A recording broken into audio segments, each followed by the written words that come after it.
Hello everyone, I Kanchan Shetty welcome you all my dear students of FYBCom on this platform of KTHM e-learning. Today we are going to start third chapter of the subject Business, Environment and Entrepreneurship 1, that is Problems of Growth. In the previous lecture we have completed second chapter of this subject, that is Environment Issue. And now in today's lecture we are going to learn the concept, types, causes and remedies of unemployment. After that we will study the concept, causes and remedies of poverty, and next we will study the concept, causes, effects and solutions of regional imbalance. So let's understand the first concept of unemployment. Friends, unemployment occurs when a person who is actively searching for employment is unable to find work. Unemployment is often used as a measure of the health of an economy. The most frequent measure of unemployment is the unemployment rate, which is the number of unemployed people divided by the number of people in the labor force. It is a condition in which individuals are actively seeking for new jobs but remain unhired. Unemployment is expressed in terms of the percentage of the total available workforce. The level of unemployment varies with economic conditions and other circumstances. Unemployment or joblessness is a situation in which able-bodied people who are looking for a job but cannot find a job. Precisely, people who are jobless actively seeking work and available to take a job. Now let us see various types of unemployment. So the first type of unemployment is frictional unemployment. Friends, the unemployment which exists in any economy due to people being in the process of moving from one job to another job. This type of unemployment is generally shorter term, that means less than 1 month. Frictional unemployment is likely to occur at all point of business cycle, and like structural unemployment may not influence wages or inflation. These three types of unemployment are not independent of each other. Then second is structural unemployment. Unemployment resulting from industrial recognition, typically due to technological change rather than fluctuations in supply or demand. Structural unemployment occur when there is a mismatch between the jobs that are available and the people looking for work. This mismatch could be because job seekers don't have the skills required to do the available jobs, or because the available jobs are a long way from the job seekers. For example, there has been a noticeable decline in the share of people employed in routine manual jobs over recent decades, with some of these jobs being automated because of advances in technology. Then third is cyclical unemployment.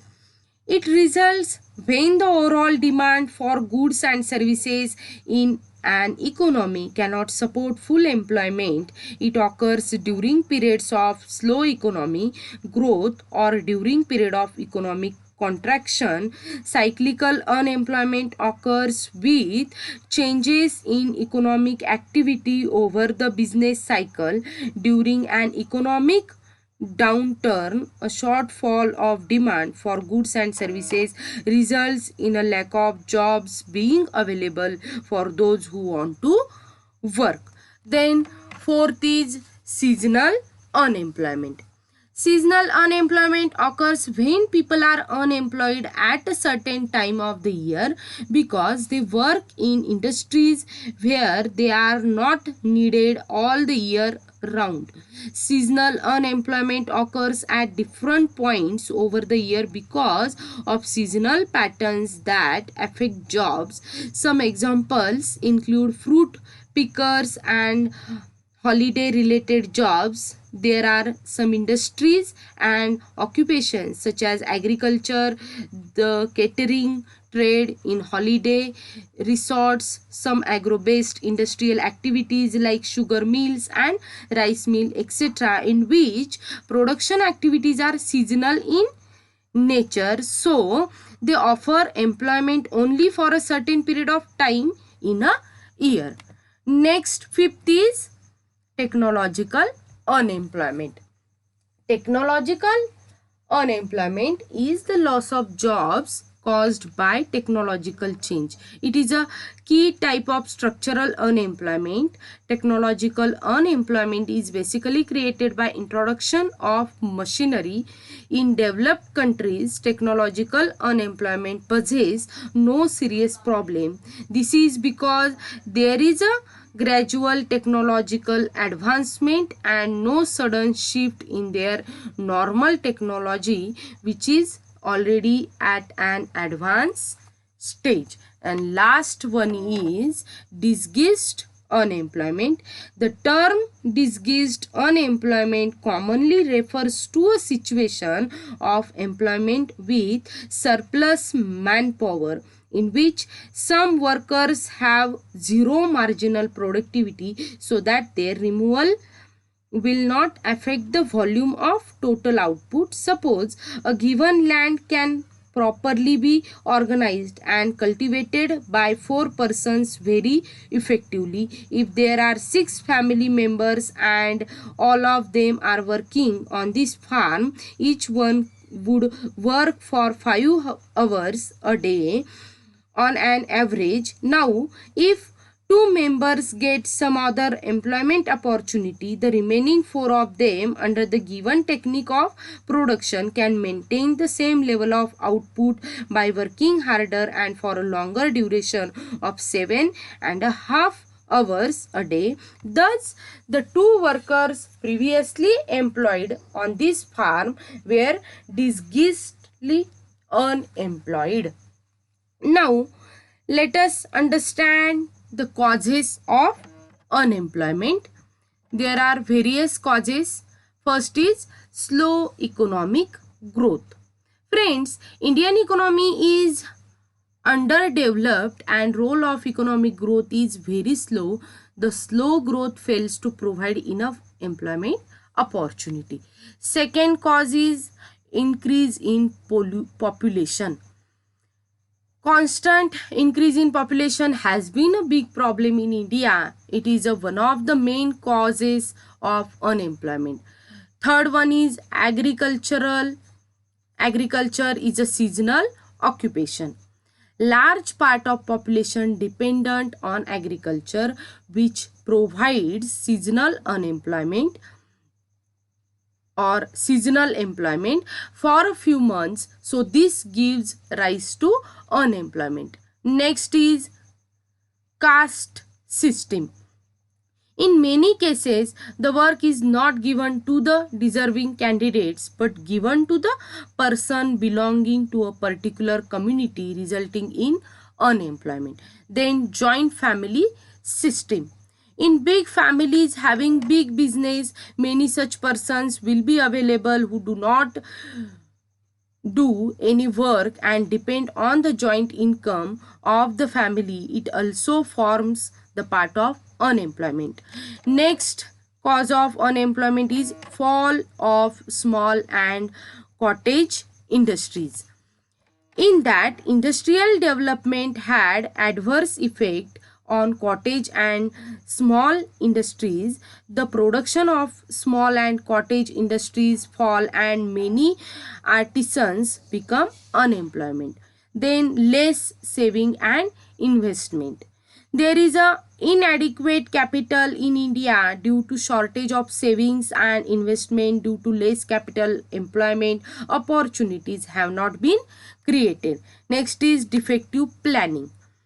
It is one of the important causes there is a wide gap between supply and demand for labor. No plan had formulated any long-term scheme for removal of unemployment. Next is insufficient irrigation facilities.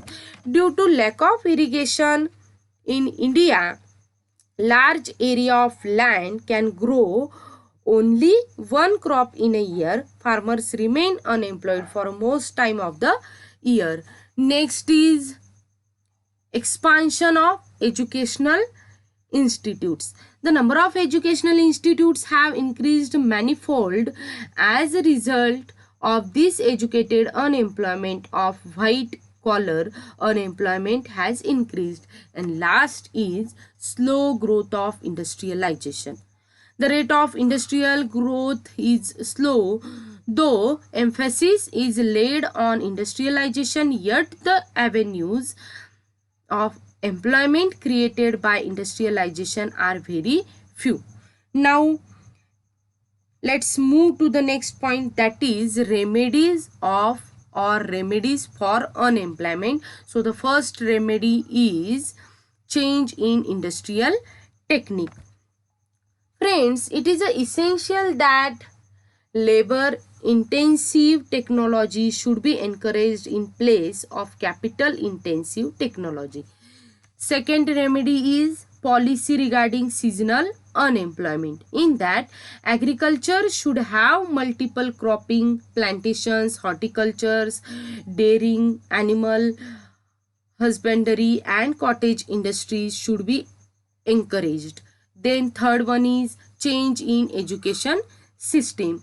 Students liking higher education should be admitted in colleges and universities. Emphasis should be given on vocational education. Qualified students should start their own startups to give employment. Then fourth is expansion of employment exchanges. More employment exchanges should be opened. Information regarding employment opportunities should be given to a people. Then next is more assistance to self-employed people. Self-employed people mostly engaged in agriculture, trade, cottage and small industries, they should be helped financially, providing raw materials and technical training. Next is full and more productive employment. The main objective of country's employment policy should be to increase employment and productivity of labor and to provide employment to all people. Then increased in production. To increase employment, it is essential to increase production in agriculture and industrial sector. Next is high rate of capital formation. In that, rate of capital formation should be accelerated in such a way that it boosts the opportunity of employment through savings and investment. Next is population control. In that, the growth of population should be checked in order to solve unemployment.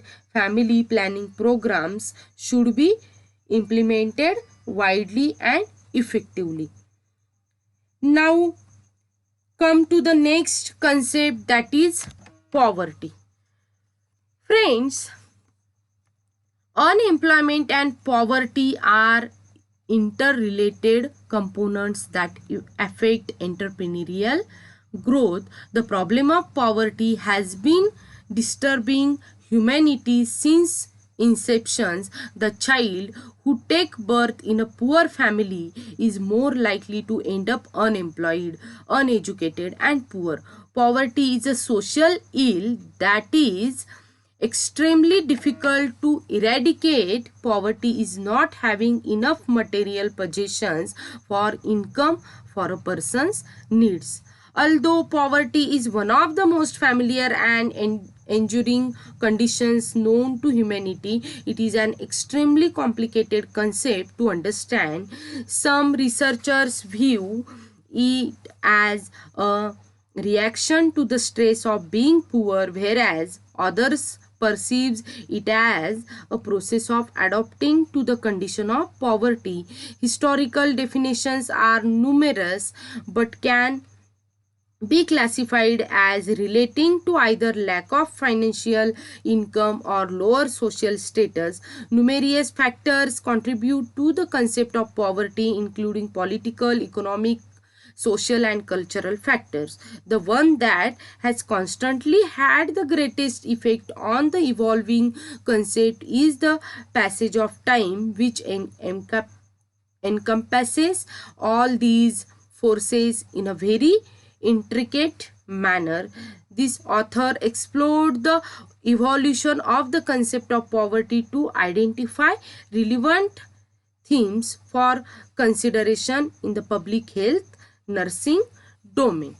Now let's see the causes of poverty. So the first is heavy pressure and population. Huge population is a major cause of poverty as it hinders the economic development and unable to get enough resources for survival. Then second cause of poverty is unemployment. Due to continuous rise in population, there is a chronic unemployment and under unemployment in India. Poverty is just the reflection of unemployment. Next cause is capital deficiency. The capital deficiency in India results in inadequate job opportunities and basic facilities to the huge population, resulting in poverty. Then fourth is underdeveloped economy. The Indian economy is underdeveloped due to low rate of growth. It is the main cause of poverty. Next comes is increase in price. The steep rise in prices has affected the poor badly. They have become poorer. Then next cause of poverty is rural economy. Indian economy is a rural economy and agriculture economy and is backward. It has great pressure of population. Income in agriculture is low and disguised. Unemployment is more in agriculture. Then next comes is lack of proper industrialization. Industrially, India is a backward nation with 3% of total working population is engaged in industry. Very less percentage of total working population is engaged in industry. So industrial backwardness is a major cause of poverty. Then low rate of growth. The growth of the economy is low as compared to per capita growth of economy, which has been very low. It is the main cause of poverty. Then next is poor management of resources.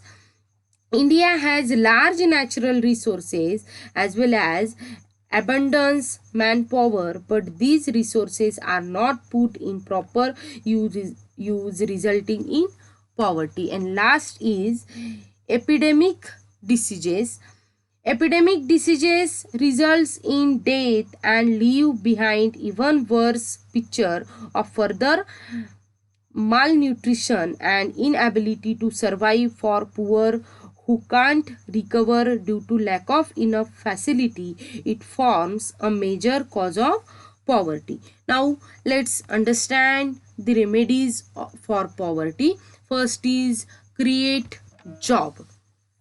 The best pathway out of poverty is a well-paying job. To get back to pre-recession employment level, we must create new jobs. Second remedy is raise the minimum wage. By raising the minimum wage, the flow of finance towards poor section is a must to uplift their living standards. Third is increase the earned income tax credit for children's workers. Recently, earned income tax credit has pulled more children out of poverty while providing more economic support for the working poor, especially single parent entering the workforce. Next is support pay equity. Equal pay for same work to men and women will be very useful to bring equity in society and to reduce poverty as well. Fifth is provide paid leave and paid sick leave. Paid leave is an important anti-poverty policy. Therefore, paid leave and paid sick leave will enable the worker to work better without compromising their income. Next is establish work schedules that work. Suitable work schedule should be introduced to perform multiple tasks in a better manner and to increase productivity. Next is invest in affordable, high quality child care and early education. By spending in childcare and early education that is easily accessible to poor and at affordable prices will help the poor people to maintain healthy and good education facilities. Next is population control. Population in India has been increasing rapidly. The growth rate of population is very high. For removal of poverty, the growth rate of population should be lowered. Then reform society. Bring information in society would help to bring equality and alleviate discrimination in the society and make better conditions for the survival of poor. Next is increase in employment. Special measures should be taken to solve the problems of unemployment and disguised unemployment. Agriculture should be developed and small scale industries should be developed in rural areas to generate unemployment. Then next is changes in techniques of production. India should adopt labor intensive techniques of production. We should have technical development in our economy in such a way that labor resources could be fully employed. Next is a development of agriculture. The agriculture should be developed to remove poverty. Rapid rate of growth of agriculture production will help to remove urban as well as rural poverty. Agriculture should be mechanized and modernized and marginal farmers should be given financial assistance. Let's move to the next concept, that is regional imbalance. Now let's see the concept. Friends, when development occurs unevenly in all regions of the economy, it creates a situation of regional imbalance. The benefits of economic development can reach to entire citizens who live in different regions by making sure that regional development balanced. In a country like India, we have seen that only a few states are more developed whereas other states remain economically backward. So the regional imbalance is situation in which economically developed and backward state or regions coexist in the same country. Uneven development in the regions coexisting together in our country is termed as regional imbalance. Now let's see the causes of regional imbalance. So the first is historical factors. In the past, the regions with more importance have developed faster, leaving behind the other regions undeveloped, and today they have become a crucial reason of regional imbalance. Then second is geographical factor. The regions with easy access and better climate is first preference for population to settle, and thus other inaccessible regions or regions full of hardships remained undeveloped while other developed faster. Then locational factors. Locations near the regions of resources have developed faster, whether it is industry or residence. This led to regional imbalance. Next cause is failure of planning mechanism. Weak planning mechanisms have developed in a particular region in imbalanced manner, resulting in improper development and regional imbalance. Then next is lack of growth in backward states.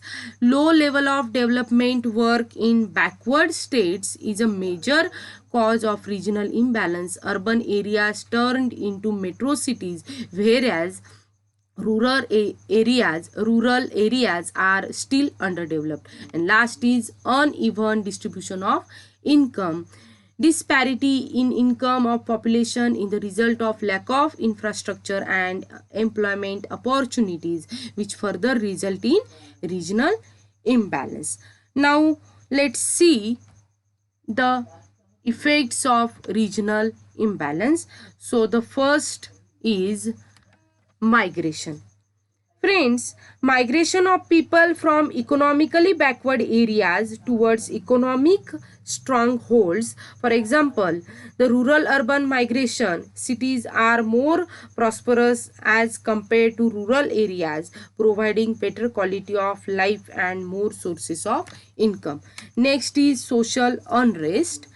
In that, differences in prosperity and development leads to frictions between different sections of the society, causing social unrest. For example,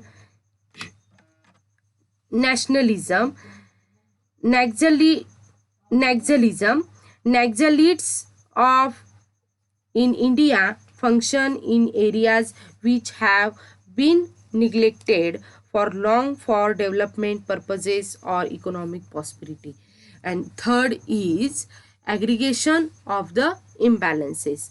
Once an area is prosperous and has adequate infrastructure for development, more investments pour in, neglecting the less development regions. So an area which is already prosperous develops further. For example, the rate of growth of the 4 metropolitan cities as compared to other metro cities is still higher. Now, last point is remedies for regional imbalance. So the first is resources transfer for backward states. The transfer of resources from center to state and backward regions helps to move the resources to the place where there are scarce. This helps to reduce regional imbalance. Second is proper planning for development. In that, intelligent planning regarding development of backward and developed regions in a balanced manner helps to reduce regional imbalance. Next is uplifting backward states. Uplifting of backward states by means of subsidy, tax concession and special allowances helps in reducing regional imbalance. Then improving employment opportunities. Improving employment opportunities by setting up small scale industries in backward areas helps to increase income and reduce regional imbalance. Then next is special area development programs. Special drive by government to develop backward regions can help to reduce regional imbalance. And last is incentive for promoting investment in backward region. Incentives should be given by the government to channelize investment in backward region to reduce regional imbalance. These incentives may include central investment subsidy scheme, transport subsidy scheme, promotion of new financial institution in backward region, income tax concession, etc. Now here we are going to stop this lecture. Thank you.